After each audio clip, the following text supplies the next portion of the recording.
อเจริญพรท่านผู้ชมและท่านผู้ฟังทุกท่านเมื่อวันที่13ธันวาคม2561ที่ผ่านมานี้อาตมาภาพพระครูโคสิทธิ์ปริยัตยพรเจ้าวาดวัดประแดงเป็นผู้ดำเนินรายการพิเศษทางสถานีวิทยุเพื่อพระพุทธศาสนาและวัฒนธรรม FM 104.5 เมกะเฮิรตซ์ได้เชิญผู้บริหารของ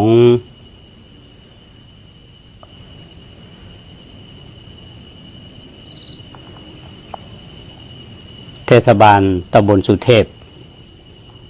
มาออกรายการมีนายธัญศักดิ์แสงสีจันทร์นายกเทศมนตรีตำบลสุเทพนางพนาภัยคุ้มสะดวกแล้วก็นายสุรเชษฐ์ตาคำมาศก็ได้เชิญชวนพี่น้องชาวตำบลสุเทพได้มีส่วนร่วมในการทำกิจกรรมอัญเชิญพระสารีริกธาตุแล้วก็พระพุทธรูปที่ได้ขุดค้นจากวัดพระธาตุแสงจันทร์เมื่อ10 ปีที่แล้วจะได้จัดกิจกรรมขึ้นในช่วงของวันที่22ถึงวันที่26เดือนธันวาคมที่จะถึงนี้หลังจากที่รายการนี้ออกอากาศไปแล้วแล้วก็มีการแพร่ภาพทางโซเชียลในด้านต่างๆเนี่ยก็มีคำถามมาถึงอาตมาภาพว่าบางทีเราก็ได้ยินว่าพระบรมสารีริกธาตุบางครั้งก็ได้ยินว่าพระสารีริกธาตุก็อยากจะทราบเรื่องของตำนานพระบรมสารีริกธาตุหรือความเป็นมา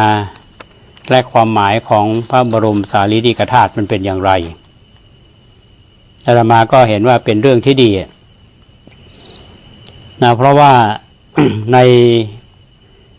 วงการของชาวพุทธเราเนี่ยเราได้ยินคำว่าธาตุในความหมายของคนเหนือเราเนี่ยเจดีย์เนี่ยเขาจะเรียกว่าธาตุนะความหมายก็คือว่าในพระเจดีย์นั้นก็จะมีพระบรมสารีริกธาตุหรือว่าสารีริกธาตุของพระอรหันต์อย่างเราไปทางภาคใต้ก็มีเรื่องของพระธาตุเหมือนกันมาภาคกลางก็มีในภาคเหนือเราก็มี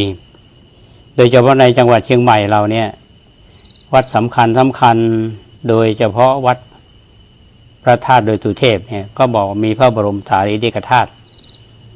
ไปที่ลำพูนก็บอกมีพระบรมสารีริกธาตุในองค์พระธาตุที่วัดพระธาตุธารีพุนชัยนะก็อยากจะนำเรื่องนี้มาเล่าสู่ท่านทั้งหลายฟังเพื่อที่เราจะได้มีโอกาสได้รับฟังเรียนรู้ร่วมกันแล้วก็เรียนรู้พร้อมกันไปด้วยอะไรเงี้ยนะในฐานะที่เราอยู่ในแวดวงนี้โดยเฉพาะที่ใกล้ตัวเราเชียงใหม่เนี่ยวัดพระบรมสารีริกธาตุที่วัดสวนดอกเนี่ยตามตำนานก็บอกว่าพระเจ้ากือนาเนี่ยได้อัญเชิญพระบรมสารีริกธาตุ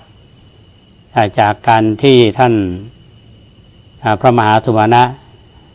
ได้อัญเชิญจากสุโขทัยมาที่วัดสวนดอกพระธาตุ2 องค์ก็ไปสมัยพระเจ้ากือนาก็ไปบรรจุพระบรมสารีริกธาตุที่วัดพระธาตุโดยสุเทพในลักษณะนี้นะที่อยู่ใกล้ตัวเราเพราะฉะนั้นในวันนี้อาตมาภาพก็อยากจะพูดเรื่องของตำนานพระบรมสารีริกธาตุก่อนก็ต้องย้อนไปนู่นเมื่อสมเด็จพระสัมมาสัมพุทธเจ้าท่านเสด็จดับขันธปรินิพพาน ณสาลวโนทยานกรุงกุสินาราราชธานีในครั้งนั้นพระราชาธิบดีและมหาพราหมณ์ผู้ครองมหานครและพระนครต่างๆบรรดาที่เคารพเลื่อมใสในพุทธองค์ก็ทราบกิตติศัพท์ข่าวการปรินิพพาน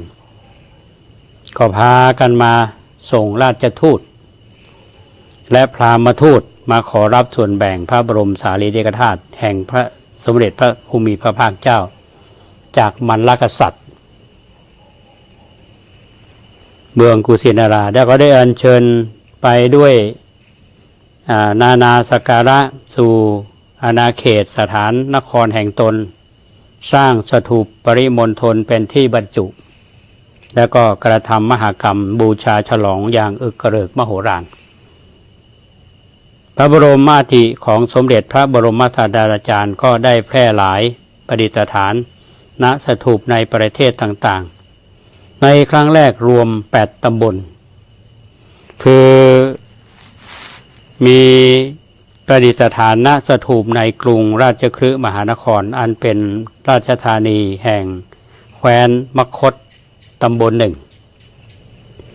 แต่ว่าอยู่ที่กรุงราชคฤห์นะครับแล้วก็ประดิษฐานณสถูปในกรุงเวสาลีกรุงเวสาลีนี่เป็นราชธานีของแคว้นวัดชีตำบลหนึ่งประดิษฐานสถูปในกรุงกบิลพัสอันเป็นราชธานีของแคว้นสักกะซึ่งเป็นชาติภูมิของพระพุทธองค์ก็ตำบลหนึ่งประดิษฐานอยู่ในอัลลกัปปะนครตำบลหนึ่งประดิษฐานณสถูปในเวทธทีปกานครตำบลหนึ่งแล้วก็ประดิษฐานณสถูปรามนครอันเป็นราชธานีแคว้นวิเทหะตำบลหนึ่งประดิษฐานณสถูปเมืองปาวานครอันเป็นราชธานีแคว้นของมัลละตำบลหนึ่งประดิษฐานณสถูปในกุสินารารามนครอันเป็นที่ปรินิพพานนั่นเองตำบลหนึ่งก็รวมเป็น8ตำบลฉะนั้น ในครั้งในสมัยของพระเจ้าอโศกมหาราชก็อยู่ในช่วงพุทธศักราช279ถึง318พระมหากษัตริย์ผู้ทรงอานุภาพยิ่งใหญ่ที่สุดในชมพูทวีปก็ได้โปรดรื้อสถูปเจดีย์ทั้งหมดค้นหาพระบรมสารีริกธาตุอย่างขนาดใหญ่แล้วก็มาแบ่งสรรใหม่เป็นส่วนละน้อยละน้อยแล้วก็นำไปบรรจุในสถูปเจดีย์ที่สร้างขึ้นใหม่เป็นจำนวนถึง 84,000 แห่งตลอดทั่วชมพูทวีปเป็นเหตุให้พระบรมสารีริกธาตุแพร่หลายไปทั่วตั้งแต่บัดนั้นเป็นต้นมาอันนี้คือตำนานนะที่สำหรับท่านที่อยากจะทราบแล้วประวัติความเป็นมาของพระบรมสารีริกธาตุว่าความเป็นมาของพระบรมสารีริกธาตุก็มีว่าอย่างนี้ท่านผู้ฟังท่านผู้ชมทุกท่านเมื่อสมเด็จพระผู้มีพระภาคจะเสด็จดับขันธปรินิพพานณอุทยานสารวันในกรุงกุสินาราแคว้นมัลละนั้นพระนนท์ก็ได้กราบทูลข้อที่ควรปฏิบัติภายหลังปรินิพพานรวมทั้งการถวายเพลิงพระบรมศพด้วยทรงตรัสว่าเป็นหน้าที่ของกษัตริย์พราหมณ์และบัณฑิตจะพึงจัดทำกันเองพระอานนท์ก็ทูลถามต่อไปว่าเขาจะพึงจัดกันอย่างไรตรัสตอบว่าเขาจะจัดกันอย่างพระศพของพระเจ้าจักรพรรดินะเมื่อทูลถามต่อไปว่าพระศพของพระเจ้าจักรพรรดินั้นจัดทำอย่างไรก็รับสั่งว่าเขาห่อพระศพด้วยผ้าใหม่แล้วก็หุ้มด้วยสำลีสลับกัน500 ชั้นใส่ลงไปในรางน้ำมันที่ทำด้วยเหล็กแล้วก็ปิดด้วยฝาเหล็กตั้งเผาบนไม้หอมเสร็จแล้วก็นำไปบรรจุในสถูปที่สร้างไว้ณทางหนทางสามแพร่งก็เป็นที่สักการะบูชาของคนที่มาจาก4 ทิศคืนนั้นเจ้ามัลลกษัตริย์ ทราบข่าวประชวรหนักก็มาถวายบังคมรุ่งขึ้นรีบประชุมปรึกษากันเตรียมการจัดถวายพระเพลิงพระพุทธสรีระครั้นสมเด็จพระพุทธองค์ก็เสด็จปรินิพพานแล้วก็เตรียมพิธีถวายพระเพลิงพระศพตามพุทธาธิบายจัดสถานที่ที่ประชาชนมาถวายบังคม7 วันแล้วก็อัญเชิญพระศพไปตั้งที่มกุฏพันธนะเจดีย์นอกกำแพงเมืองกุสินารามรอเวลาจนกว่าพระมหากัสสปะพร้อมด้วยบริวารเดินจากเมืองปาวานครเมื่อพระมหากัสสปะรอเวลารอท่านอยู่มาถึงก็ถวายบังคมพระบาทยุคลแล้วก็ปรากฏว่าบังเกิดเหตุอัศจรรย์ว่าเพลิงทิพย์เกิดขึ้นเองลุกไหม้พุทธสรีระจนเหลือแต่พระอัฐิพระเกศาพระโลมาพระนาขาพระทันตากับผ้าคู่หนึ่งพระอธิธาตุทั้งปวงไม่ละเอียดเป็นเกล็ดขนาดใหญ่เท่าเม็ดถั่วแตกขนาดกลางเท่าเมล็ดข้าวสารหักขนาดเล็กเท่ากับเมล็ดพันธุ์ผักกาด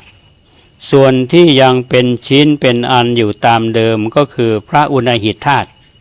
ก็คือพระอัฐิหน้าผากพระธาตธาตุก็คือพระเขี้ยวแก้วพระอัฐิอุณหิตธาตุนั้นก็เหลืออยู่1นะครับพระธาตธาตุเนี่ยหมายถึงพระเขี้ยวแก้วนี้มีอยู่4พระอาคากธาตุก็คือพระรากขวัญเนี่ย2พร้อมกับพระทนอีก36ซี่นี่แสดงว่าพระพุทธองค์ก็มีฟัน36ซี่เหมือนกันเมื่อได้รับการแบ่งพระบรมสารีริกธาตุแก่พระมหากษัตริย์และพราหมณ์ทั้ง7 นครที่มาขอแล้วเนี่ยทุกพระองค์และพราหมณ์ก็ต่างก็จะสร้างพระสัมมาสัมพุทธเจดีย์ขึ้นเพื่อบรรจุพระบรมสารีริกธาตุไว้ในแว่นแคว้นของตนครั้นพุทธศาสนาล่วง218 ปีพระเจ้าอโศกมหาราชได้อัญเชิญพระบรมธาตุที่ขุดได้จากพระสัมมาสัมพุทธเจดีย์ต่างๆก็นำไปบรรจุในเจดีย์ที่พระองค์สร้างขึ้นกับอัญเชิญพระบรมสารีริกธาตุบางส่วนมอบให้พระเถระนำไปประดิษฐานสืบพระพุทธศาสนาที่ลังกาทวีปและนานาประเทศในทวีปเอเชียท่านผู้ฟังท่านผู้ชมทุกท่านความเคารพเลื่อมใสในพระบรมสารีริกธาตุซึ่งถือว่าเป็นยอดมงคลแทนองค์พระผู้มีพระภาคเจ้าเนี่ยก็เจริญแพร่หลายขยายตามกันไปพระมหากษัตริย์ผู้ปกครองประเทศต่างๆก็ทรงสร้างเจดีย์บรรจุพระบรมสารีริกธาตุไว้เป็นที่เคารพสักการะเป็นจำนวนมากเช่นพระเจดีย์สุวรรณมาลิกที่ลังกาพระเจดีย์ชเวดากองที่พม่าพระธาตุดอยตุงพระธาตุจอมกิตติพระธาตุพนมพระธาตุดอยสุเทพพระธาตุหริพุนชัยและอีกจำนวนมากในเมืองไทยนอกจากตามเจดีย์ร้างบางแห่งเนี่ยก็ซึ่งเคยคงเป็นบ้านเมืองที่รุ่งเรืองมาแต่โบราณกาลเมื่อการขุดค้นลงไปก็มีข่าวว่าได้พบพระอบทองคำบรรจุพระบรมสารีริกธาตุพระอรหันต์เนืองแต่ส่วนใหญ่ผู้พบมักจะปกปิดเอาไว้ด้วยความหวงแหนได้มีผู้ยืนยันว่าพบเห็นอิทธิปาฏิหาริย์ของพระบรมสารีริกธาตุต่างๆกันเช่นว่าปรากฏเป็นดวงไฟส่องสว่างดุจสีรุ้งพุ่งไปในอากาศหรือว่าเสด็จจากพระเจดีย์องค์หนึ่งไปยังอีกองค์หนึ่งหรือบางครั้งเนี่ยก็พระบรมสารีริกธาตุและพระหันพระธาตุพระอรหันต์นี้ก็เก็บรักษาบูชาไว้ขยายจำนวนเพิ่มขึ้นเป็นที่น่าอัศจรรย์อันนี้ก็มีโยมมาเล่าให้ฟังเหมือนกัน เพราะว่าถ้าเรามีพระธาตุเนี่ยถ้าเราสักการะบูชาตลอดเนี่ยก็มีจำนวนพระธาตุเพิ่มขึ้นมาหลายองค์อันนี้ก็คงเป็นสิ่งที่เข้าไปเชิงประจักษ์แหละทีนี้ในมหาปรินิพพานสูตรนี่ก็ได้กล่าวถึงประวัติความเป็นมาของพระบรมสารีริกธาตุของพระพุทธเจ้าไว้ว่าเมื่อพระเพลิงไหม้พระสรีระของพระผู้มีพระภาคแล้วพระอวัยวะคือพระฉวีก็คือผิวด้านนอกนะครับพระจัมมะก็คือหนังพระมังสาคือเนื้อพระนหารูเอ็นพระละสิกาก็คือไขข้อหรือว่าไขกระดูกไม่ปรากฏเท่าไม่ปรากฏเขม่าเลยคงเหลือแต่พระสรีระเท่านั้นเปรียบเหมือนกันเมื่อไฟไหม้เนยใสและน้ำมันก็ไม่ปรากฏเท่าไม่ปรากฏเขม่าฉันใดเมื่อพระเพลิงไหม้พระสรีระของพระผู้มีพระภาคพระอวัยวะคือพระฉวีพระจัมมะพระมังสาพระนหารูหรือว่าพระละจิกาก็ไม่ปรากฏเท่าไม่ปรากฏเขม่าคงเหลืออยู่แต่พระสรีระเท่านั้นฉันใดเหมือนกันทีนี้พระพุทธโฆษาจารย์ได้ขยายความเกี่ยวกับพระบรมสารีริกธาตุที่พระเพลิงมิได้ไหม้นั้นทั้งประเภทและลักษณะและขนาดไว้ดังนี้ 1. ประเภทของพระบรมสารีริกธาตุมีสองคือที่กระจายออกจากกันและที่ไม่กระจายออกจากกันข้อที่สองลักษณะของพระบรมสารีริกธาตุมีสามคือลักษณะเหมือนสีดอกมะลิตุ่ม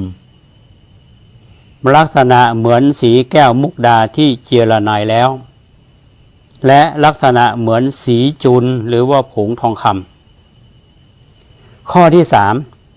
ขนาดของพระบรมสารีริกธาตุมีสามคือขนาดเล็กประมาณเท่าเมล็ดพันธุ์ผักกาดขนาดกลางประมาณเท่าเม็ดข้าวสารหักและขนาดใหญ่เท่ากับเมล็ดถั่วแตก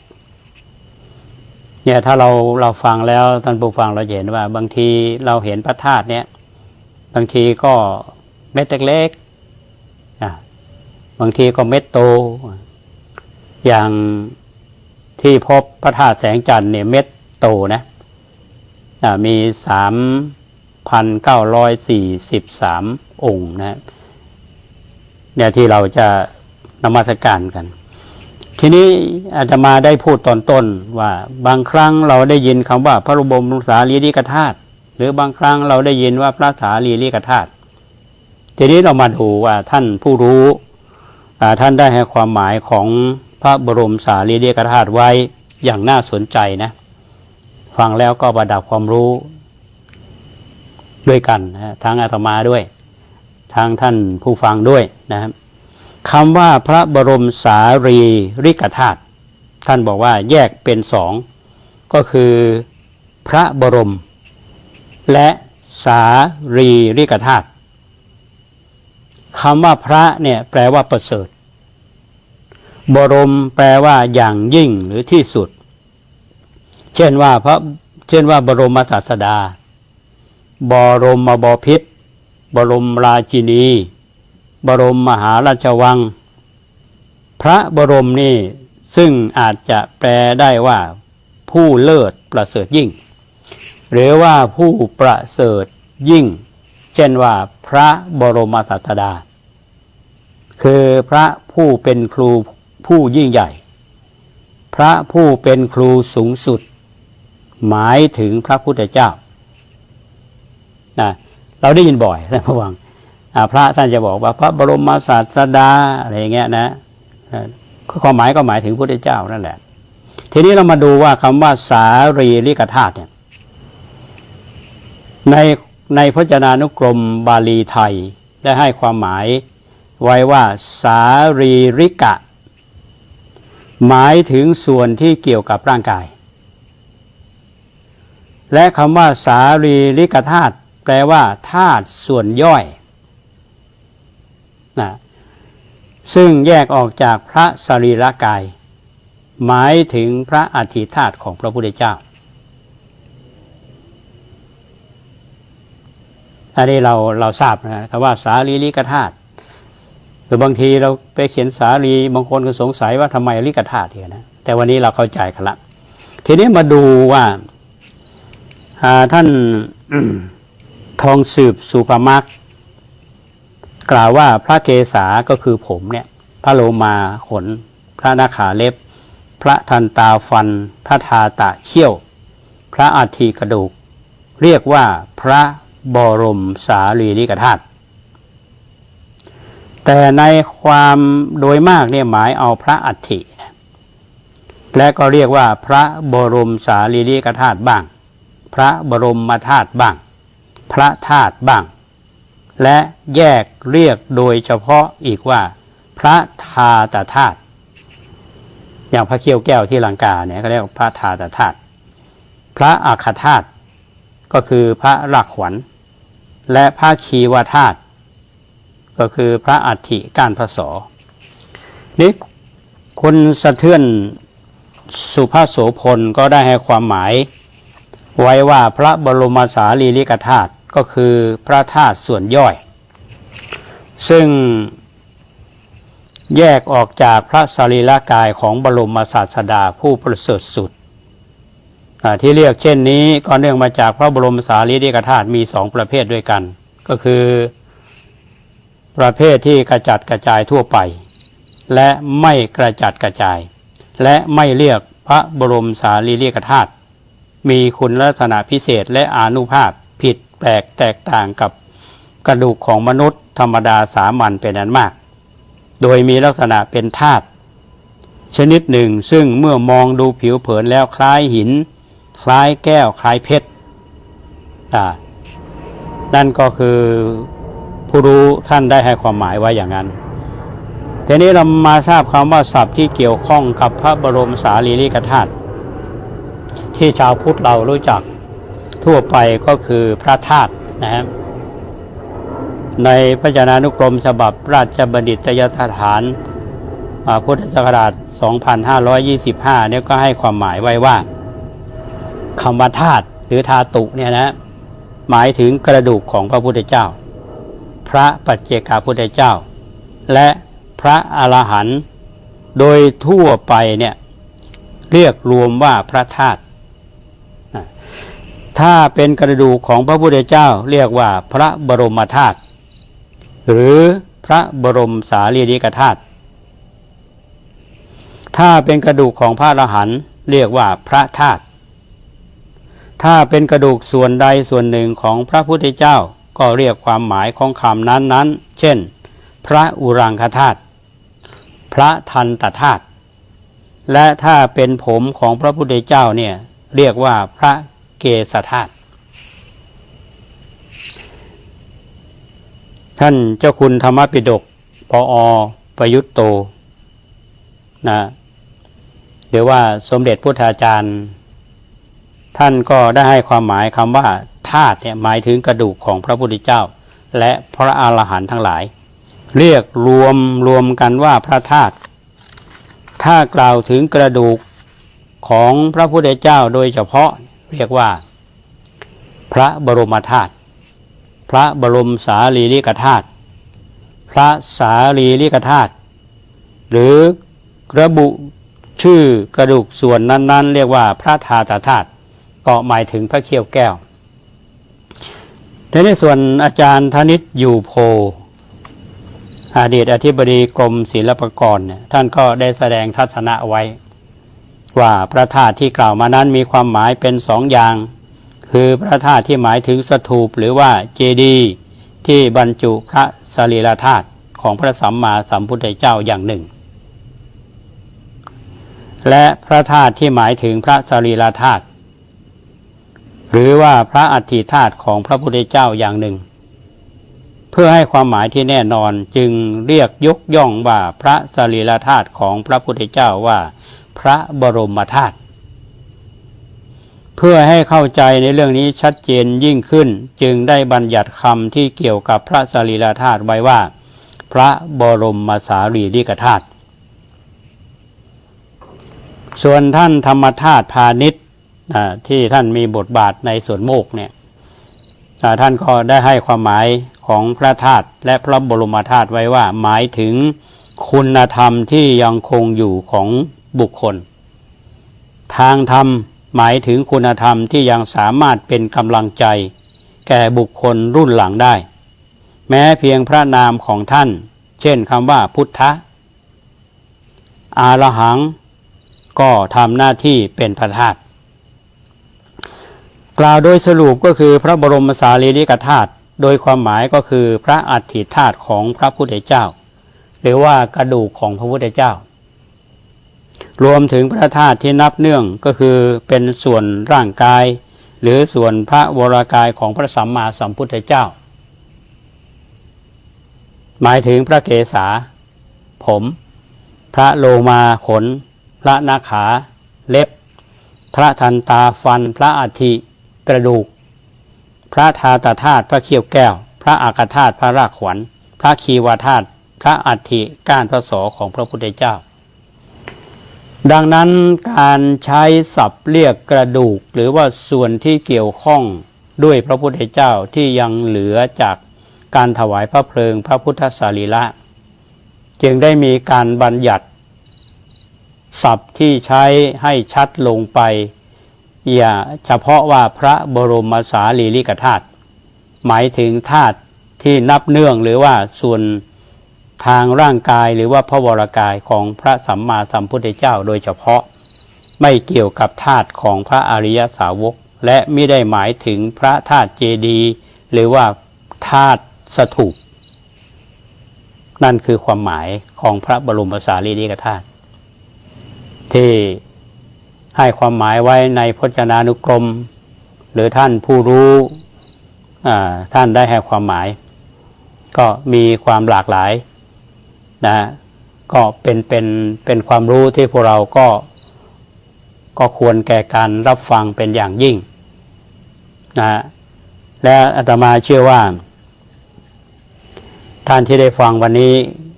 ก็น่าจะหายสงสัยนะคำว่าพระบรมสารีริกธาตุหรือว่าพระสารีริกธาตุหรือว่าพระธาตุหรือว่าธาตุเฉยๆเนี่ยมันหมายถึงอะไรทีนี้เวลาเราไปดูพระธาตุเนี่ยอย่างที่ทางเทศบาลเราจะอัญเชิญพระสารีริกธาตุเนี่ยมาให้พวกเราสักการะที่วัดพระธาตุแสงจันทร์หรือที่วัดอุโมงค์สวนพุทธธรรมหรือที่วัดโป่งน้อยหรือที่วัดลำเปิงเนี่ยเราจะได้ดูนะการไปดูนี่ต้องเป็นผู้เชี่ยวชาญเท่านั้นนะอย่างพวกเราไปเห็นก็ไปสักการะเนาะก็ถือว่าเป็นพระสารีริกธาตุที่สำคัญนะทีนี้อย่างน้อยก็เป็นความรู้ท่านผู้ฟังเนี่ยท่านผู้รู้ท่านก็ได้เขียนเอาไว้คุณลักษณะของพระบรมสารีริกธาตุว่าคุณลักษณะของพระบรมสารีริกธาตุและพระอรหันต์เนี่ยตามความรู้ความเข้าใจของผู้สนใจศึกษาและก็ได้ประสบพบความจริงมาก็คือนายบุญช่วยสมพงษ์อดีตอธิบดีกรมการศาสนาท่านได้เขียนพรรณนาไว้ในหนังสือตำราพระธาตุพร้อมด้วยสันฐานและวันณพระบรมสารีริกธาตุและพระธาตุพุทธสาวกขีณาสวะอรหันต์เจ้าทั้งหลายโดยสังเขปดังนี้เดี๋ยวอาตมาก็จะมาอ่านให้ฟังนะครับท่านบอกว่า 1. พระบรมสารีริกธาตุก็ดีพระอรหันตธาตุก็ดีย่อมมีลักษณะแตกต่างจากอัฐิหรือว่ากระดูกของปุถุชนธรรมดาโดยที่ท่านเป็นผู้สำเร็จพระอรหัตผลแล้วก็ได้ปรินิพพานเป็นธรรมวิเศษยากที่ผู้ใดจะพึงบรรลุในสมัยปัจจุบันดังนั้นพระธาตุจึงมีลักษณะผิดแผกจากบุ ถุชนธรรมดาดังนี้ 1. มีลักษณะกลมเสี้ยวยาวรีเป็นเหลี่ยมหรือแม้จะมีลักษณะคล้ายกระดูกคนก็จริงแต่มีส่วนเล็กกว่ารูปพรรณสันฐานเป็นมันเลื่อมมีสีต่างๆนับแต่สีทองสีขาวเป็นงาช้างสีแดงเลื่อๆระหว่างเหลืองปนแดงเป็นต้นอันนี้มาข้อขอผู้ฟังข้อขอเนี่ยท่านบอกว่าลักษณะถ้าจะมองดูเพียงผิวเผินคล้ายๆก้อนกรวดหรือว่าไข่มุกขนาดเล็กแต่ถ้าจะพิจารณาโดยละเอียดแล้วก็ไม่ใช่หินกรวดหรือว่าไข่มุกเหตุด้วยมีน้ำหนักเบากว่ามากและมีความดูดคล้ายกับแม่เหล็กกล่าวคือดูดสิ่งของไม่ได้อย่างแม่เหล็กแต่มักจะรวมตัวเข้าหากันโดยเหตุเช่นนี้พระธาตุขนาดเล็กบางองค์ที่ลอยน้ำได้ถ้าลอยหลายๆองค์มักจะรวมติดกันเป็นกลุ่มเป็นแพรอาศัยเหตุนี้ท่านเกจิอาจารย์จึงกล่าวว่าผู้ใดมีพระธาตุถ้าหมั่นบูชาและสักการะตามวิธีการอันควรแล้วมักเป็นเหตุให้พระธาตุองค์อื่นเสด็จมาร่วมอยู่ด้วยอันนี้ก็เหมือนกับหลายท่านที่เชื่อกันอย่างนั้นนะส่วนข้อขอนี่ท่านบอกว่าพระบรมสารีริกธาตุก็ดีพระอรหันตธาตุก็ดีถ้าเป็นขนาดเล็กขนาดเท่าเม็ดข้าวสารหักเม็ดพันธุ์ผักกาดหรือว่าเม็ดงาเนี่ยถ้าเป็นสิ่งแท้แล้วเนี่ยท่านโบราณอาจารย์กล่าวไว้ว่าท่านเสด็จลอยเหนือน้ำได้โดยความมหัศจรรย์อันลักษณะที่ลอยนั้นถ้าสังเกตให้ดีเนี่ยจะเห็นได้โดยแน่ชัดว่ามิใช่ลอยอย่างท่อนไม้ลอยอย่างทำนองลอยครึ่งจมครึ่งพระบรมสารีริกธาตุหรือว่าพระธาตุเนี่ยจะประทับลงบนน้ำทำให้น้ำเป็นแอ่งหรือว่าเป็นรอยบุ๋มลงไปถ้าเป็นพระธาตุจะมีรัศมีของน้ำหรือว่าประกายของน้ำปรากฏเป็นแฉกพระบรมธาตุบางองค์เนี่ยอาจลงในน้ำก็ได้หรือลอยน้ำมาแล้วเราก็ช้อนขึ้นวางบนพื้นน้ำใหม่แล้วก็อาจจะลอยให้ปรากฏแก่ตาได้อีกทั้งนี้เป็นความมหัศจรรย์อย่างยิ่งยวดยิ่งซึ่งยากที่นักวิทยาศาสตร์จะสามารถพิสูจน์เหตุผลได้เป็นเพราะอะไรทีนี้มาถึงข้องอพระบรมธาตุหรือว่าพระธาตุเนี่ยขนาดใหญ่กว่าสันฐานที่กล่าวไว้ในข้อคอมักไม่ลอยเหนือน้ำกล่าวคือจมอย่างไรก็ดีก็เป็นเชื่อถือกันว่าในบรรดาผู้รู้ทั้งหลายว่าพระบรมธาตุหรือว่าพระธาตุขนาดนี้มีพุทธาภินิหารในทางปรากฏเป็นรัศมีสีต่างๆในเวลาค่ำคืนบางเวลาและก็เป็นมหาสิริมงคลแก่บรรดาผู้ที่พบเห็นเป็นอย่างยิ่งซึ่งได้ปรากฏในประวัติศาสตร์ว่าพระบาทสมเด็จพระจอมเกล้าเจ้าอยู่หัวพระบาทสมเด็จพระพุทธเจ้าหลวงและพระบาทสมเด็จพระมงกุฎเกล้าเจ้าอยู่หัวเนี่ยได้ทอดพระเนตรเห็นพระบรมสารีริกธาตุทรงแสดงปาฏิหาริย์โดยปรากฏเป็นรัศมีสีต่างๆโดยรอบองค์พระปฐมเจดีย์เนี่ยท่านผู้รู้ท่านบันทึกไว้ท่านผู้ฟังทีนี้มาถึงข้อ2ลักษณะของพระธาตุมีความเชื่อนะและความเข้าใจอยู่อีกประการหนึ่งที่บรรดาผู้รู้ทั้งหลายเนี่ยว่าถ้าหากว่าเอกชนผู้ใดมีพระธาตุอยู่ในครอบครองแต่ไม่ประดิษฐานไว้ในที่สมควรและไม่หมั่นเคารพบูชาพระธาตุมักจะเสด็จไปที่อื่นแต่ถ้าประดิษฐานไว้ในที่อันควรแล้วก็หมั่นเคารพบูชาอยู่เป็นนิดอาจเป็นเหตุให้พระธาตุเสด็จมาจากที่อื่นแล้วประทับร่วมเพิ่มขึ้นอีกก็ได้เนี่ยเหมือนกับ ผู้รู้หลายท่านได้อาจจะมีประสบการณ์นะครับแล้วข้อที่สามท่านบอกว่าท่านผู้รู้ทั้งหลายก็เชื่อว่าพระธาตุเสด็จประทับอยู่ในที่ใดจะเป็นสถานที่ก็ดีจะเป็นบุคคลก็ดีที่นั่นหรือบุคคลนั้นเนี่ยมักจะประสบสิริสวัสดิ์พิพัฒนมงคลโดยเฉพาะอย่างยิ่งพระบรมธาตุพระพิมพาธาตุพระศรีวลีธาตุพระสารีบุตรธาตุพระโมคคัลลานธาตุ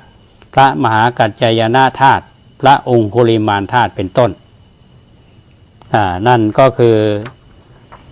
ลักษณะของพระบรมสารีริกธาตุและความเห็นของท่านผู้รู้ที่ท่านบันทึกไว้จากประสบการณ์นะครับทีนี้พระบรมสารีริกธาตุชาวพุทธเราก็ถือว่าเป็นพระธาตุพิเศษอันเกิดจากพระสรีระของพระพุทธเจ้าเป็นสิ่งที่แทนองค์พระพุทธเจ้าผู้ประกอบด้วยพระวิสุทธิคุณพระปัญญาคุณและพระมหากรุณาธิคุณเมื่อพระสัมมาสัมพุทธเจ้าเสด็จดับขันธปรินิพพานแล้วเนี่ยและอันตรธานได้เกิดขึ้นแล้วเนี่ยพระพุทธภาวะย่อมเป็นสภาพว่างเปล่าไม่มีสภาวะบัญญัติอื่นใดปรากฏยังปรากฏอยู่เพียงพระบรมสารีริกธาตุเท่านั้นแต่ว่าชาวพุทธว่าถือว่าพระพุทธองค์ยังทรงพระชนอยู่ดังที่ปรากฏในตำนานมูลศาสนาว่าดูราสัพปุริสะทั้งหลายพระพุทธเจ้าแห่งเรานิพพานไปแล้วยังไว้แต่ธาตุตราบใดแม้ยังประมาณเท่าพันผักกาดนั้นก็ดีก็เรียกว่าพระพุทธเจ้ายังทรมานหรือทรงอยู่แม้ว่าพระพุทธองค์จะเสด็จดับขันธ์ปรินิพพานไปแล้วก็ตามแต่คุณความดีของพระองค์ก็ยังปรากฏให้พุทธศาสนิกชนได้รำลึกถึงและบูชาพระคุณของพระองค์อยู่เสมอชาวพุทธถือคติว่าการสร้างพุทธเจดีย์เพื่อบูชาพระพุทธคุณพุทธเจดีย์ในพระพุทธศาสนาเนี่ยมีตำรากำหนดว่า4อย่างต่างกันคือธาตุเจดีย์อย่างหนึ่งบริโภคเจดีย์อย่างหนึ่งธรรมะเจดีย์อย่างหนึ่งอุเทสิกะเจดีย์อย่างหนึ่งอันนี้เราได้ศึกษามาท่านก็คงพอจำได้อยู่นะว่าเรื่องเจดีย์ที่ว่ามาเนี่ยนะบางทีก็ไม่ได้หมายถึงพระอัฐิอย่างเดียวหมายถึงเครื่องใช้ไม้สอยตอนที่พระพุทธองค์ยังมีพระชนอยู่เขาก็เรียกว่าเจดีย์เหมือนกันทีนี้เรามาดูว่าท่านผู้รู้ท่านได้บันทึกต่อไปว่าลักษณะทั่วไปของพระบรมสารีริกธาตุเรามาศึกษาด้วยกันท่านผู้ฟังทุกท่านในข้อที่หนึ่งเนี่ยในวงเล็บข้อที่หนึ่งท่านบอกว่าลักษณะของพระธาตุและพระบรมธาตุเนี่ยลักษณะของพระธาตุคล้ายคลึงกับเมล็ดกรวดหรือว่าคล้ายกับเมล็ดผลไม้เช่นว่าเมล็ดผลฝรั่งที่เกาะติดกับกันเป็นก้อนหรือว่าพระธาตุพระฉิมหรือว่าพระธาตุของศิวลีแต่ผิดกันกับเมล็ดกรวดคือกรวดก้อนกรวดเนี่ยมากตรงที่พระธาตุมีน้ำหนักเบากว่าคือเกือบไม่มีน้ำหนักส่วนกรวดและสิ่งของเนี่ยมีน้ำหนักในวงเล็บ2เนี่ยท่านบอกว่าสีและวันพระธาตุแท้ไม่ใช่ก้อนกรวดท่านว่าอย่างนั้นมีลักษณะคล้ายมวลสารที่เกาะตัวเข้ารวมกันจึงมีความเบาเป็นพิเศษมักจะมีสีนวลแสดหรือว่าวรรณะแดงโปนเหลืองหรือว่าสีดำพระธาตุพระอานนท์ลักษณะสีจะนวลสะอาดคล้ายกับน้ำมันเคลือบไม่ด้านอย่างก้อนกรวดข้อที่3พระธาตุขนาดเล็กขนาดเมล็ดมะเขือข้างในมีคุณภาพลอยน้ำและจมได้คือทำให้จมและทำให้ลอยได้ด้วยตาเปล่าซึ่งสิ่งของอย่างอื่นๆยากที่จะมีคุณภาพเช่นนี้แต่น้ำที่จะทดลองลอยพระธาตุต้องเป็นน้ำที่สะอาด แต่ภาชนะบริสุทธิ์มิฉะนั้นพระธาตุอาจจะปาฏิหาริย์หายไปทีนี้ขนาดและสันฐานของพระบรมธาตุเนี่ยท่านบอกว่ามีอยู่3ขนาดคือข้อที่1สัพพะขุทธกาธาตุสาสปะวิชมัตตาพระบรมสารีริกธาตุขนาดเล็กสุดประมาณเท่าพันผักกาดข้อที่2มหาธาตุมัชเชพินนะตันดุลมัตตาพระบรมสารีริกธาตุขนาดใหญ่ประมาณเท่ากับเมล็ดข้าวสารหักกลางข้อที่3อติมหาตีมัชเชพินนามุขมัตตาพระบรมสารีริกธาตุขนาดใหญ่สุดประมาณเท่ากับเม็ดถั่วเขียวผ่ากลางนี่หลักฐานที่พอจะเชื่อว่าพระบรมสารีริกธาตุขนาดต่างๆอยู่จริงก็ได้แต่การเกิดปรากฏขึ้นที่วัดอรุณราชวรารามโดยที่กรมศิลปากรได้ให้เจ้าหน้าที่มาพิจารณาตรวจสอบและถ่ายภาพไว้พร้อมกับขออนุญาตให้พระบรมสารีริกธาตุทั้ง5พระองค์เนี่ย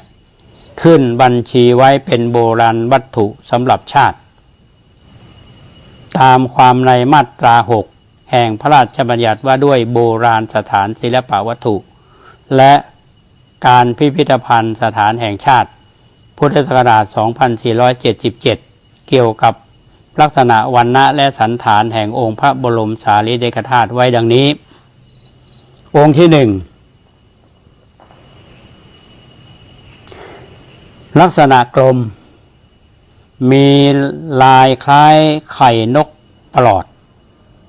ขนาดเท่าศูนย์กลาง 0.7 เซนติเมตรองค์ที่2ลักษณะกลมมีลายสีน้ำตาลอ่อนเล็กน้อยขนาดผ่าศูนย์กลาง 0.4 เซนติเมตรองค์ที่3ลักษณะกลมรียาวคล้ายเมล็ดข้าวสารหักมีลายสีน้ำตาลเหลืองขนาดยาว 0.6 เซนติเมตรองค์ที่4ลักษณะกลมรีน้ำตาลแกมเหลืองขนาดผ่าศูนย์กลาง 0.1 เซนติเมตรองค์ที่5ลักษณะกลมรีสีแก้วผลึกขนาดเท่าศูนย์กลาง 0.6 เซนติเมตรทีนี้ด้านถึงความแตกต่างเกี่ยวกับพระบรมสารีริกธาตุคุณไพโรจน์เสรีลักษณ์กล่าวว่าพระบรมสารีริกธาตุมีเอกลักษณ์ที่แตกต่างไปจากพระธาตุอย่างมากมายหรืออาจจะเรียกได้ว่าเป็นการแตกต่างอย่างสิ้นเชิงก็ว่าได้เพราะว่าพระบรมสารีริกธาตุหรือว่าอธิธาตุของพระพุทธองค์เนี่ยตลอดจนของพระอรหันต์นั้นมีอยู่มากมายอาจทำให้ชาวพุทธไม่รู้จริงเข้าใจไขว้เขวเกิดการสับสนเข้าใจผิดไปต่างๆนานาจึงขอบันทึกไว้แต่รูปพันสันฐานขององค์พระบรมสารีริกธาตุแห่งองค์พระสมเด็จพระสัมมาสัมพุทธเจ้าซึ่งจะกระจัดกระจายประดิษฐานอยู่ตามสถานที่ศักดิ์สิทธิ์ของชาวพุทธในขณะนี้แบ่งออกเป็น3คุณลักษณะหรือว่า3ส่วนคือส่วนที่1คือคุณลักษณะที่1มีรูปพันธุ์สันฐานดูดเมล็ดพันธุ์ผักกาดรวมทั้งสีสันส่วนที่2หรือว่าคุณลักษณะที่2มีรูปพันธุ์สันฐานดูดข้าวสารหักมีผิวขาวนวลเป็นมันใสมีสีเส้นแดงเส้นเล็กๆเนี่ยให้มองเห็นไปตามแนวยาวของเมล็ดข้าวสารตรงคนก็จะมีลักษณะหักหรือว่าบิ่นอยู่เล็กน้อยส่วนที่3หรือว่าคุณลักษณะที่3มีคุณรูปประพันธ์สันฐานเมล็ดถั่วแตกคือถั่วเหลืองแล้วก็มีสีเหลืองดอกพิกุลลักษณะต่างๆของพระบรมสารีริกธาตุนี้ท่านอาจารย์สะเทือนสุภโสพลก็ได้สรุปไว้ว่าพระบรมสารีริกธาตุประเภทเมล็ดพันธุ์ผักกาดจะมาจากส่วนหน้าผากหรือว่าบริเวณโหนกแก้มหน้ากับลูกคางพระบรมสารีริกธาตุส่วนนี้จะมีลักษณะมัน แล้วก็เป็นเงามากพระบรมสารีริกธาตุประเภทเมล็ดข้าวสารเนี่ยส่วนมากจะเป็นพวกดั้งจมูกแล้วก็มือขวาปลายนิ้วชี้พระบรมสารีริกธาตุประเภทนี้มีน้อยท่านว่าอย่างนั้นดังนั้นพระบรมสารีริกธาตุจึงแตกต่างกันโดยประเภทลักษณะและขนาดตามที่พระพุทธองค์ได้ทรงอธิษฐานไว้ในที่ปรากฏในตำนานต่างๆที่กล่าวไว้ท่านฟังแล้วอย่าพึ่งมึนนะหลายท่านก็คงไม่ได้เคยได้ยินนะวันนี้อาตมาก็พยายามที่จะนำมาเล่าให้ท่านทั้งหลายฟังอ่านให้ท่านทั้งหลายฟังว่าอย่างนั้นเถิดแต่เมื่อสักครู่ที่ผ่านมาเนี่ยอาตมาได้เอ่ยถึงเรื่องพระบรมสารีริกธาตุในเจดีย์4ประเภทนะทีนี้เราลองมาศึกษาดูพระบรมสารีริกธาตุของพระสัมมาสัมพุทธเจ้าเนี่ยเป็นหนึ่งนะในเจดีย์4ประเภทที่ควรเคารพกราบไหว้บูชาสักการะเพื่อน้อมรำลึกถึงพระอรหันตสัมมาสัมพุทธเจ้าและเพื่อเป็นสิริมงคลอันยิ่งใหญ่ในชีวิตของตนเจดีย์4ประเภทที่ควรแก่การเคารพกราบไหว้บูชาสักการะของพุทธศาสนิกชนที่พระพุทธเจ้าท่านตรัสไว้นะพระพุทธเจ้าท่านตรัสไว้นะท่านผู้ฟังท่านบอกว่า1ธาตุเจดีย์เจดีย์บรรจุพระบรมสารีริกธาตุเนี่ยนี่คืออย่างที่เราทราบกันนะอย่างที่มาพูดในตอนต้นรายการนะอย่างธาตุเจดีย์บรรจุพระบรมสารีริกธาตุวัดสวนดอกวัดพระธาตุโดยตุเทพวัดพระธาตุหรีบุญชัยในประเภทที่2บริโภคเจดีย์บริโภคเจดีย์ก็คือสิ่งของหรือว่าสถานที่ที่พระพุทธเจ้าทรงเคยใช้สอยทรงเคยเกี่ยวข้องไม่มีทางใดก็ทางหนึ่งเช่นว่าต้นพระศรีมหาโพธิ์สังเวชนียสถาน4แห่งเป็นอาทิแล้วก็บาทจีวรสังฆาติกุฏิวิหารศาลาอาคารอารามที่เคยทรงใช้เคยประทับล้วนเป็นบริโภคเจดีย์ทั้งหมด3ธรรมเจดีย์เจดีย์บรรจุพระธรรมเช่นคัมภีร์ไบรานที่จารึกพระพุทธพจน์หรือว่าคัมภีร์พระไตรปิฎกหนังสือธรรมะเป็นต้นอันนี้เรียกว่าธรรมเจดีย์ประเภทที่4อุเทสิกะเจดีย์เจดีย์ที่สร้างอุทิศพระพุทธเจ้าคือพระพุทธปฏิมาทั้งหลายที่จัดสร้างขึ้นด้วยรูปแบบทางศิลปกรรมและขนาดที่แตกต่างกัน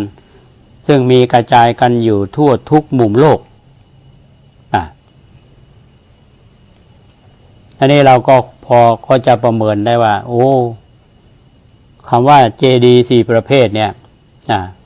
อย่างที่อาตมาได้พูดว่าอย่าง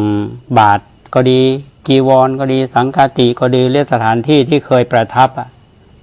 ก็เป็นบริโภคเจดีย์อย่างพวกเราที่เป็นชาวพุทธที่โชคดีเนาะมีโอกาสได้ไปบูชาสักการะเจดีย์ทั้ง4ประเภทเนี่ยก็ถือว่าเป็นบุญญาเขตที่นับเนื่องจากพระพุทธเจ้าแล้วก็ได้รับพลานิสงส์อันเป็นสิริมงคลแก่ชีวิตเป็นอเนกประการ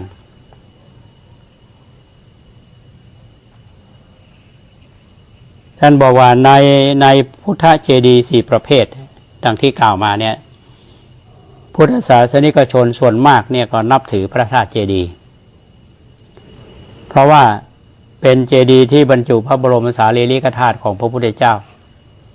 จึงพยายามแสวงหาพระบรมสารีริกธาตุของพระสัมมาสัมพุทธเจ้าแล้วก็มาสร้างสถูปและเจดีย์ขึ้นบรรจุไว้เป็นที่สักการะบูชาพระธาตุเจดีย์หรือว่าพระสถูปเจดีย์ที่เป็นปูชนียสถานของพระพุทธศาสนาที่เราเห็นในปัจจุบันเนี่ยส่วนใหญ่จะมีลักษณะรูปจอมแหบ้างเป็นเหลี่ยมบ้างเป็นรูปทรงกลมบ้างมียอดแหลมฐานกว้างบ้างส่วนใหญ่ใช้เป็นที่บรรจุพระธาตุหรือว่าพระบรมสารีริกธาตุหรือว่าสิ่งที่เคารพประเภทต่างๆเนี่ย มีลักษณะรูปแบบต่างกันไปอันนี้ก็ขึ้นอยู่กับวัฒนธรรมประจำท้องถิ่นนะประเภทที่ในยุคต่างๆบรรดาสถูปหรือว่าเจดีย์ที่บรรจุพระบรมสารีริกธาตุที่ประดิษฐานในประเทศไทยเราก็ปรากฏอยู่หลายแห่งเช่นว่าพระปฐมเจดีย์ที่จังหวัดนครปฐมพระบรมบรรพตคือภูเขาทองพระธาตุดอยตุงอยู่ที่จังหวัดเชียงรายพระธาตุธารีพูนชัยอยู่ที่จังหวัดลำพูนพระธาตุลำปางหลวงที่จังหวัดลำปางพระธาตุพนมอยู่ที่จังหวัดพระธาตุพนมพระธาตุวัดมหาธาตุอยู่ที่จังหวัดนครศรีธรรมราชพระธาตุดอยตุเทพอยู่ที่จังหวัดเชียงใหม่และพระธาตุแช่แห้งอยู่ที่จังหวัดน่านเนี่ยเราไปที่ไหนนะภาคเหนือเราเนี่ยก็มีพระธาตุมีเจดีย์กันมากมายนะทีนี้เราก็มาดูกันว่าพระบรมสารีริกธาตุเนี่ยจากชมพูทวีปสู่นานาชาติภายหลังจากที่พระพุทธเจ้าเสด็จดับขันธปรินิพพานเนี่ย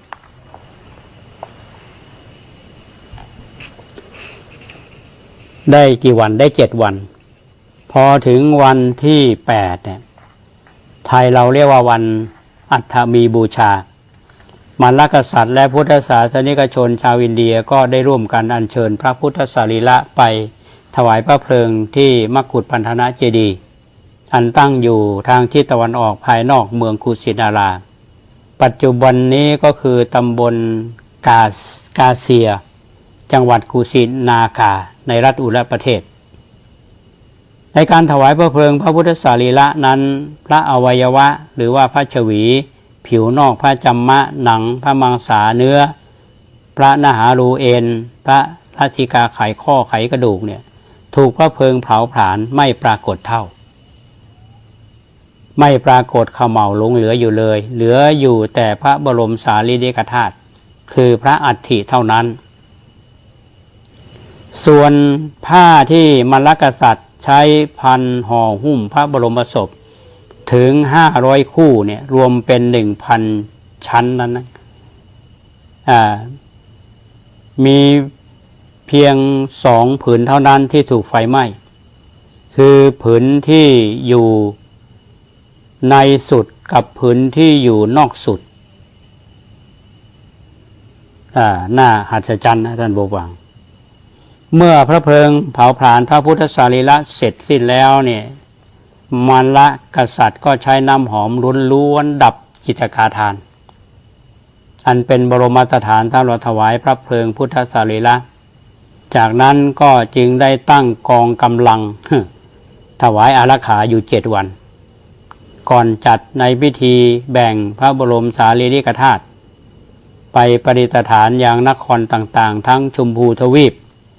ก็มีอินเดียปากีสถานอัฟกานิสถานบังกลาเทศในการจัดกองกำลังและถวายความอารักขาพระบรมสารีริกธาตุนั้นบรรลกษัตริย์ได้จัดกองกำลังอย่างเข้มงวดที่สุดตลอด24 ชั่วโมงกล่าวคือ 1. จัดกองวางกำลังพลหอกซึ่งมีชื่อเรียกกองกำลังนี้ว่าสัตติบัญชร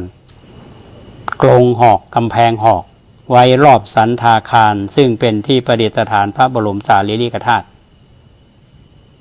2. ทรงจัดวางกองกำลังพลธนูซึ่งมีเรียกว่าธนูปราการถัดออกมาจากกองกำลังพลหอกอีกชั้นหนึ่งกองกำลังถวายการอารักขาพระบรมสารีริกธาตุชุดธนูปราการแข็งแกร่งเพียงไรพึงสังเกตได้จากองค์ประกอบดังต่อไปนี้พลช้างได้ยืนแถวชิดกันชนิดกระพองจดกระพองพลม้าได้ยืนชิดแถวชิดกันจนคอเรียกว่าจนคอจดคอพลรถให้ยืนแถวชิดกันจนดุมจดดุมพลลาภให้ยืนแถวชิดกันจนแขนจดแขนพลธนูให้ยืนแถวถือธนูขัดกัน และกันอยู่รอบนอกสุดในระหว่างที่มีการจัดการกองกำลังอารักขาพระบรมสารีริกธาตุอย่างเข้มงวดตลอด7 วันเนี่ยมลกษัตริย์ยังได้จัดมีการพิธีสมโภชบูชาสักการะพระบรมสารีริกธาตุด้วยดอกไม้ของหอมการฟ้อนรำขับร้องและประโคมดนตรีตลอดคืนตลอดวันอีกด้วยเมื่อได้เวลาพอสมควรคือผ่าน7 วันไปแล้วเนี่ยก็จัดให้มีพิธีแบ่งพระบรมสารีริกธาตุไปประดิษฐานยังพระนครต่างๆดังรายนามที่ปรากฏไว้ในพระไตรปิฎกดังนี้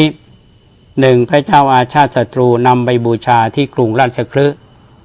2. กษัตริย์ลิชวีนำไปบูชายังกรุงไผ่สาลี 3. กษัตริย์สากยะนำไปบูชายังกรุงกบิลพัสต์ 4. กษัตริย์ถูลีนำไปบูชายังกรุงอัลลกัปปะ 5. กษัตริย์โกริยะนำไปบูชายังกรุงรามาคาม 6. พราหมณ์เจ้าเมืองนำไปบูชายังกรุงเวทถทิปกะ 7. กษัตริย์มัลละนำไปบูชายังกรุงปาวา 8. กษัตริย์มัลละนำไปบูชายังกุสินารา 8. นครที่ได้พระบรมสารีริกธาตุ 9. กษัตริย์โมริยะ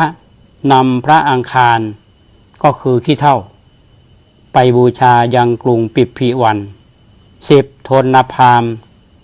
นำทนานตวงบรมสารีริกธาตุไปสร้างสถูปบูชา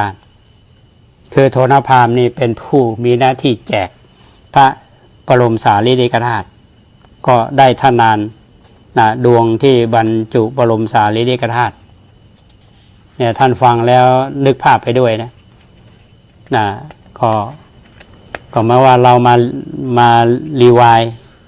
ทบทวนกันว่าเหมือนพระเราเรียนเรื่องนี้เรื่องพระบรมสารีริกธาตุเกี่ยวข้องกับพระพุทธเจ้าหรือพุทธประวัติเราเนี่ยก็เนื่องจากมาพระบรมสารีริกธาตุเนี่ยได้ถูกอัญเชิญไปบูชายังพระนครต่างๆตอนที่กล่าวแล้วก็ยังมีพระธาตุธาตุหรือว่าพระเขี้ยวแก้วอีกจำนวนหนึ่งที่ถูกอัญเชิญไปบูชายังสถานที่ต่างๆดังต่อไปนี้ 1. พระเขี้ยวแก้วองค์1ประดิษฐานอยู่ณสวรรค์ชั้นดาวดึงส์อยู่สวรรค์องค์นี้ 2. พระเขี้ยวแก้วอีกองค์หนึ่งก็ประดิษฐานณคันธารบุรี 3. พระเขี้ยวแก้วองค์หนึ่งประดิษฐานอยู่ณแคว้นกาลิงคะ 4. พระเขี้ยวแก้วองค์หนึ่งประดิษฐานณนิวาสถานของพระราชาแห่งมนุษย์เผ่านาค 5. อีก40องค์พระเกศาพระโลมาทั้งหมดทวยเทพนำไปบูชาองค์ละ1องค์สืบทอดกันไปในจักรวาลตราบเท่าปัจจุบันพระเขี้ยวแก้วเขาเรียกว่าพระธาตุธาตุเราไปที่ศรีลังกาเนี่ยพระธาตุธาตุเรียกว่าพระเขี้ยวแก้วท่านผู้ฟังทีนี้ถามว่าการที่อารักขาพระบรมสารีริกธาตุอย่างแข็งขันเนี่ยก็เพราะกลัวจะเกิดการแย่งชิงพระบรมสารีริกธาตุกษัตริย์แต่ละเมืองก็มีกองกำลังนะถ้าแบ่งไม่เป็นธรรมเนี่ยก็หรือว่าอาจจะไม่พอใจเนี่ยอาจจะเกิดสงครามแย่งพระบรมสารีริกธาตุก็ได้แต่ตรงนี้มีหน้าที่น่าข้อสังเกตนะท่านผู้ฟังทุกท่านว่าทำไมพระพุทธเจ้าถึงเลือกไปปรินิพพานที่เมืองกุสินารามาลกษัตริย์ซึ่งเป็นเมืองเล็กๆนะเราพอมองเหตุผลออกนะเกิดไปปรินิพพานเมืองใหญ่ๆซึ่งเป็นประเทศก็เรียกมหาอำนาจนะมีกองกำลังเยอะเนี่ยแน่นอนนะมันจะไม่แบ่งให้กับประเทศเล็กๆเลยทีนี้เราฟังว่าในพุทธประวัติเนี่ยท่านก็บันทึกไว้นะเกือบเกิดมหาสงครามเพราะแย่งพระบรมสารีริกธาตุเห็นไหมคันว่าคล้อยหลังจากการถวายพระเพลิงพระบรมศพพุทธสรีระเสร็จลงเนี่ย พระราชามหากษัตริย์แห่งนครต่างๆไม่น้อยกว่า10 นคร10 เมืองท่านผู้ฟังต่างก็พากันส่งคณะทูตานุทูตมายังนครกุสินาราขอแบ่งพระบรมสารีริกธาตุไปบูชาอย่างนครของตนแต่ละนครต่างก็ถือว่าเป็นนครใหญ่ควรได้มีส่วนแบ่งในพระบรมสารีริกธาตุด้วยกันทั้งนั้นไม่มีใครยอมใครนี่ไงเป็นประเทศมหาอำนาจทีนี้ฝ่ายมลกษัตริย์เนี่ยผู้ครองเมืองกุสินาราก็ถือทิฏฐิอหังการเหมือนกันบอกว่าพระภูมิพระเจ้าเนี่ยเสด็จดับขันปรินิพพานในราชอาณาจักรของตนพวกตนเท่านั้นที่มีสิทธิ์ครอบครองพระบรมสารีริกธาตุโดยชอบธรรมแต่เพียงฝ่ายเดียวเนี่ยอันนี้ขนาดประเทศเล็กนะถือสิทธิ์ทีนี้พอมลกษัตริย์มีท่าทีแข็งกร้าวอย่างนี้เท่านั้นเองนะปฏิกิริยาจากทูตานุทูตต่างก็ไม่พอใจก็จึงเหตุให้จวนเจียนที่จะเกิดความบาดหมางสร้างรอยร้าวครั้งยิ่งใหญ่ถึงขั้นเป็นภัยสงครามแย่งชิงพระบรมสารีริกธาตุระหว่างแต่ละเมืองขึ้นมาทันทีโชคอย่างดีที่นครกุสินาราเนี่ยยังมีพราหมณ์ผู้ใหญ่อยู่ท่านหนึ่งซึ่งเป็นเราจะเรียกว่าราษฎรอาวุโสก็ได้ที่มีชื่อเสียงทรงภูมิปัญญาสามารถแล้วก็มีศีลาจารวัตรงดงามเป็นที่ยอมรับของมหาชนโดยทั่วไปอยู่คนหนึ่งในยุคนั้นชื่อว่าโทนะพราหมณ์จำไว้ท่านผู้ฟังโทนะพราหมณ์เนี่ยเห็นเหตุการณ์ทำท่าจะบานปลายเป็นเรื่องเศร้าหมองที่มีส่วนเกี่ยวข้องมาถึงพระพุทธองค์ซึ่งเหตุการณ์เช่นนั้นไม่สมควรที่จะเกิดขึ้นอย่างยิ่งภายใต้ร่มเงาแห่งพระโพธิญาณของพระบรมครูผู้ยิ่งใหญ่ใฝ่สันติธรรมโทนพราหมณ์ก็จึงอาสาออกมาเจรจาสันติภาพโดยชี้แจงทุกฝ่ายเกิดสัมมาทัศนะร่วมกันว่าพระพุทธเจ้าของเรานั้นพระองค์เป็นพระบรมศาสดาผู้ทรงถือหลักแห่งขันติธรรมก็คือมีความอดทนอดกลั้นความข่มใจไม่รู้อำนาจของโลภะโทสะและโมหะไม่นิยมการประหัตประหารเบียดเบียนซึ่งกันและกันเราท่านทั้งหลายเนี่ยผู้ต่างก็รับสมอ้างกันว่าเป็นพุทธศาสนิกชนจึงไม่ควรจะมาประหัตประหารกันเสียเองการเท่ากับเป็นการปฏิบัติสวนทางกับคำสอนของพระบรมศาสดาของเราอย่างสิ้นเชิงลิ้นการทูตทางที่ถูกเนี่ยทุกฝ่ายควรตั้งอยู่ในขันธิธรรมมีความสงบและยับยั้งชั่งใจแล้วก็มาช่วยกันแบ่งพระบรมสารีริกธาตุออก8ส่วนแล้วจึงแบ่งให้แต่ละนครนำไปบูชากันอย่างทั่วถึงจะดีกว่าโดยในที่กล่าวมาแล้วเนี่ยก็จะมีสถูปบรรจุพระบรมสารีริกธาตุกระจายไปยังนครต่างๆไปทั่วทุกสารทิศมหาชนทั้งหลายผู้เลื่อมใสศรัทธาในพระพุทธองค์ก็จะไปร่วมกันบูชาสักการะพระบรมสารีริกธาตุได้ทั่วถึงกันปิยวาจาของราษฎรอาวุโสนามว่าโทนพราหมณ์คมคายทั้งถ้อยคำและความก็ทำให้เขาลางแห่งมหาสงครามสงบลงทุกฝ่ายก็พร้อมใจกันยกให้โทนพราหมณ์เป็นคนกลาง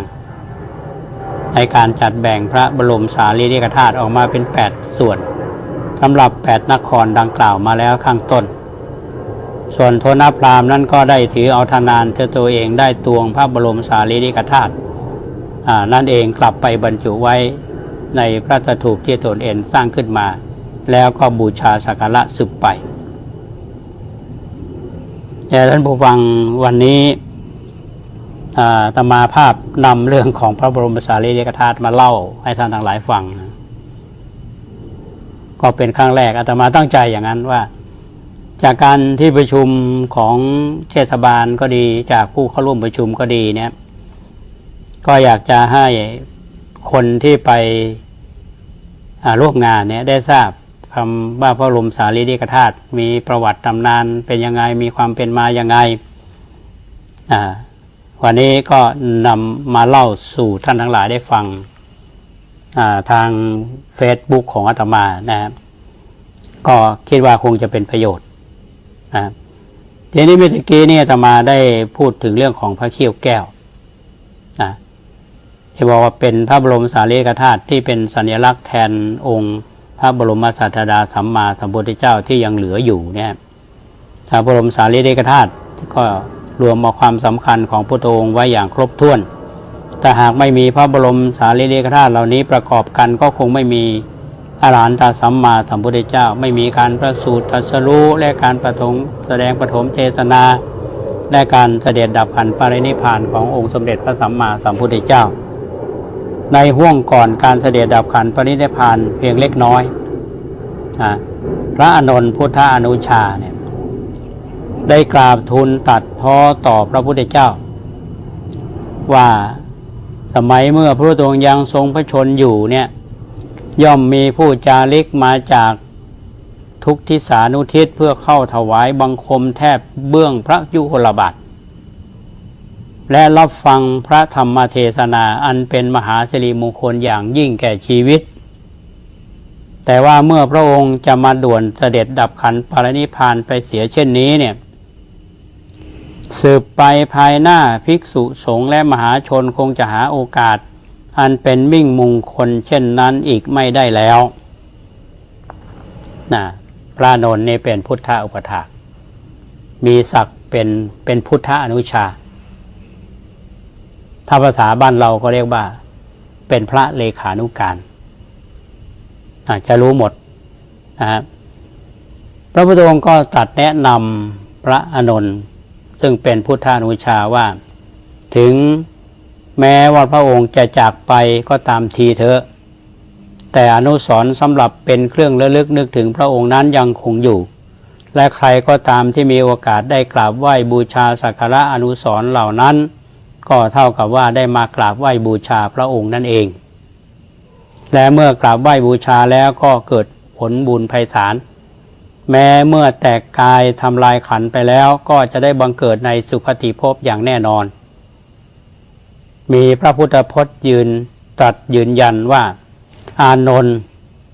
ชนเหล่าใดเหล่าหนึ่งเมื่อจาริกไปยังเจดีย์ก็คือสถานที่ที่ก่อสร้างหรือว่าบรรจุพระบรมสารีริกธาตุ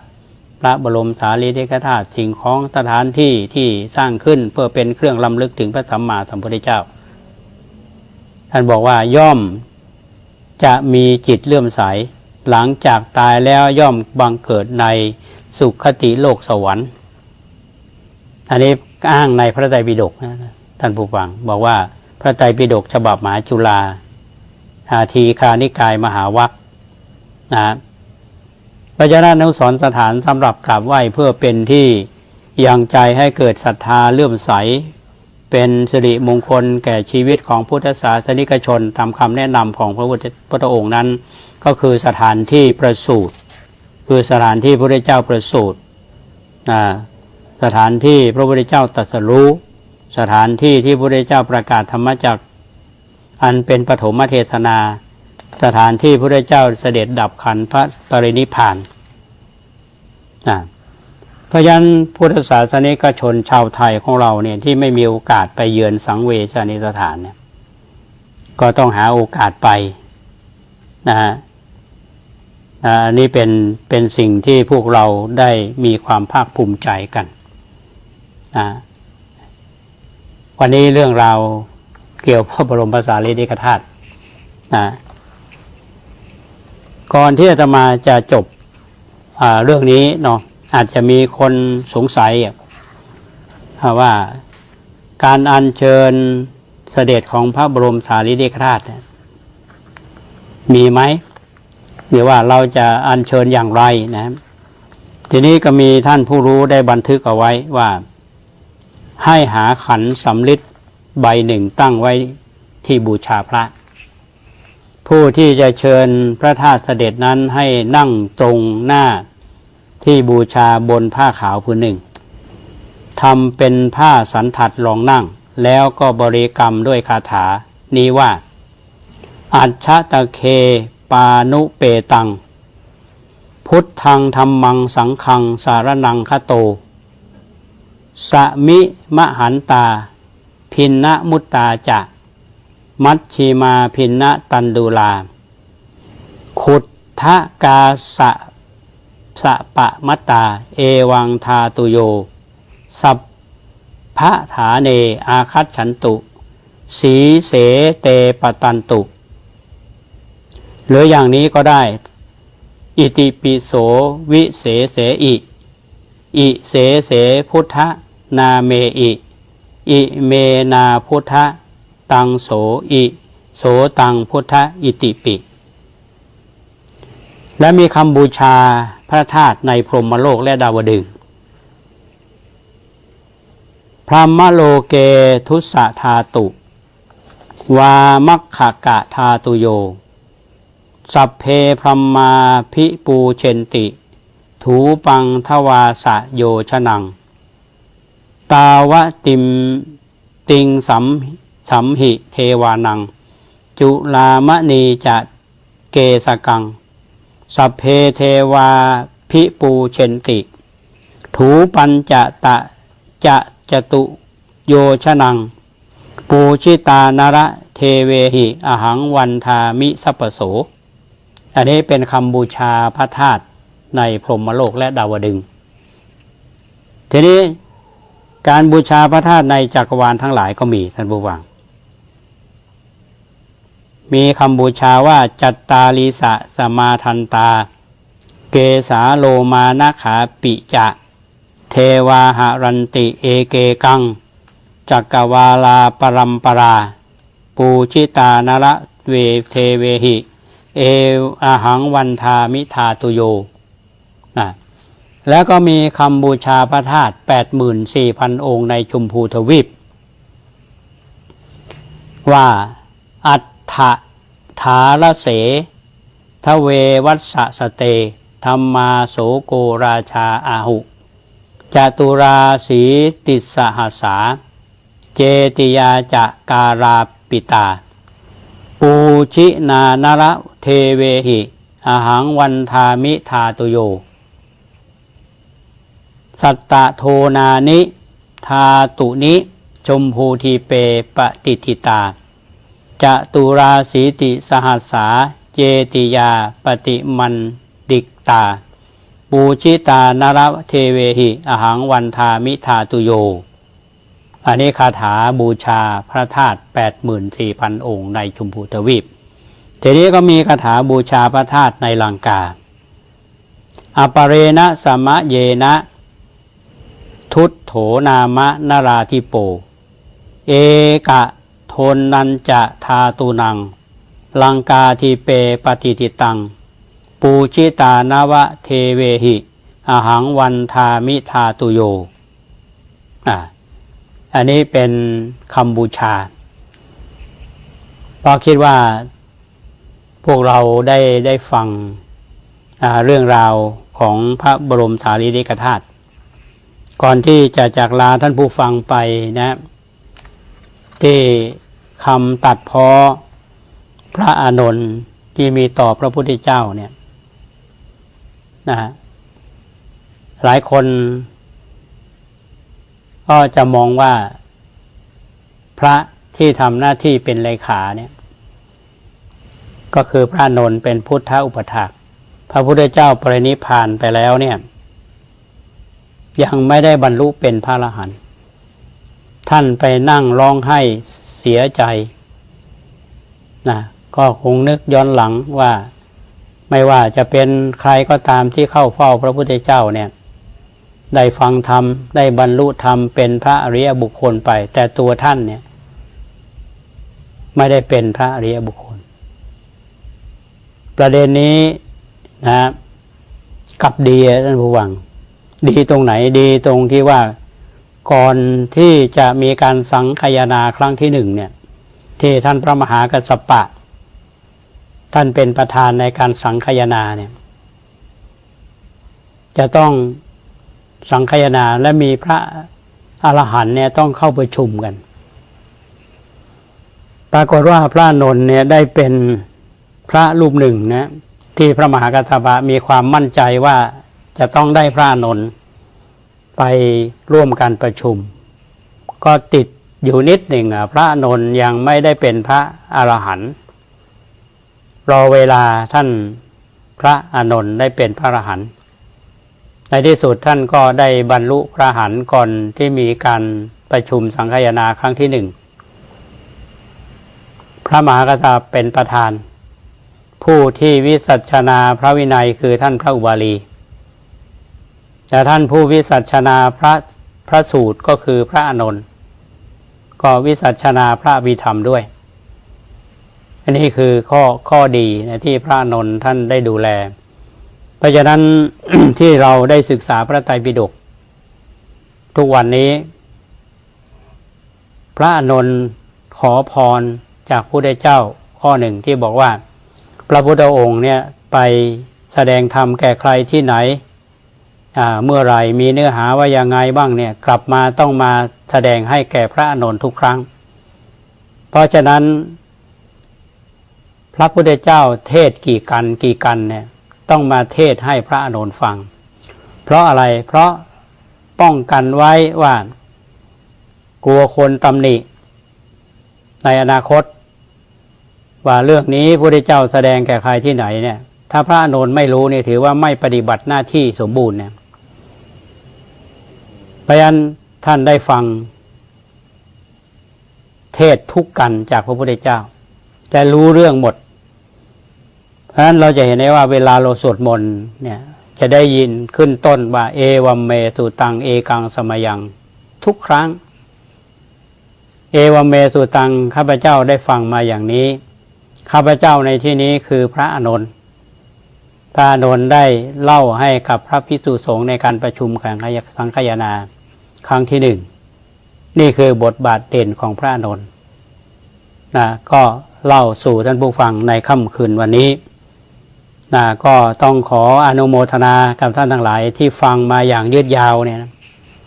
และอาตมาก็พยายามเล่าให้ฟังอย่างยืดยาว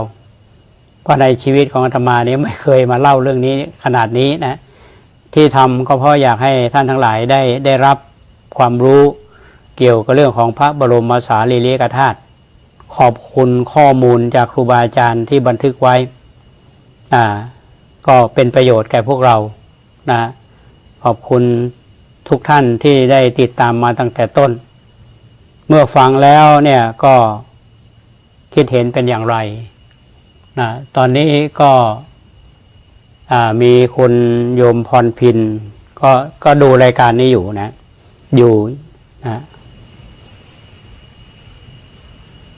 แล้วก็ท่านมหาวิษณุก็ดูอยู่นะเป็นยังไงบ้างนะสะท้อนให้ฟังบ้างก็แล้วกันนะท่านผู้ฟังทุกท่านทั้งที่เป็นพระภิกษุสงฆ์องค์สมณเณรตลอดญาติโยมที่ฟังในวันนี้ท่านได้รับความรู้เรื่องพระบรมสารีริกธาตุเพิ่มเติมขึ้นไหมฟังแล้วรู้สึกยังไงหรือสุขหวงแหนไหมหรือว่ารักพระพุทธศาสนามากยิ่งขึ้นอย่างเงี้ยก็คิดว่าพอสมควรแก่เวลาแล้วนะไลฟ์สดวันนี้ก็อาจจะนำเผยแพร่ได้ในช่องทางหลายช่องทางอาจจะตัดต่อเป็นช่วง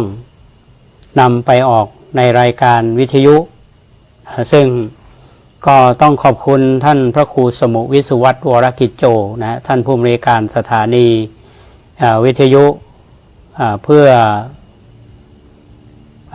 การศึกษาพระพุทธศาสนาและวัฒนธรรม FM 104.5 เมกะเฮิรตซ์ครับเรื่องราวต่างๆที่ผ่านทางไลฟ์สดไปเนี่ยท่านก็ไปตัดต่อนำมาออกอากาศทาง 104.5 อีกท่านหนึ่งก็ต้องอนุโมทนาขอบคุณคุณเกษตรเพชรสำลิดนะซึ่งทำรายการมาตลอดเป็นที่รู้จักกันก็ตัดต่อเรื่องราวที่สำคัญเนี่ยไปออกอากาศตามสถานีวิทยุต่างๆที่ท่านจัดรายการทางระบบ FM และ AM ทางในเชียงใหม่เราแต่ต่างจังหวัดแม้ที่จังหวัดน่านก็มีนะก็ท่านผู้ฟังที่ฟังก็จะได้รับความรู้บุญกุศลอันเกิดจากการฟังทำให้เรามีสติปัญญาหรือว่ารักพระพุทธศาสนามากขึ้นนะพวกเราก็ช่วยกันนะต้องขอบคุณทุกท่านที่มีส่วนร่วมในการที่ทำงานเพื่อเผยแผ่พระพุทธศาสนาวันนี้พอสมควรแก่เวลาก็จากลา ท่านผู้ฟังท่านผู้ชมไปแต่เพียงแค่นี้นะฮะก่อนที่จะจากกันต้องขอบคุณทุกท่านที่ได้มีข้อเสนอมาบางท่านก็บอกว่าเข้ากล้องหน่อยบางคนก็บอกว่าเข้ากล้องใกล้เกินไปเหมือนกันหลายท่านนะวันนี้ก็เลยอยู่ห่างๆก็คิดว่าพอสมควรก็มีอะไรที่จะต้องติชมหรือข้อเสนอแนะที่มีประโยชน์ก็ขอเชิญนะโทรศัพท์มาก็ได้เนาะ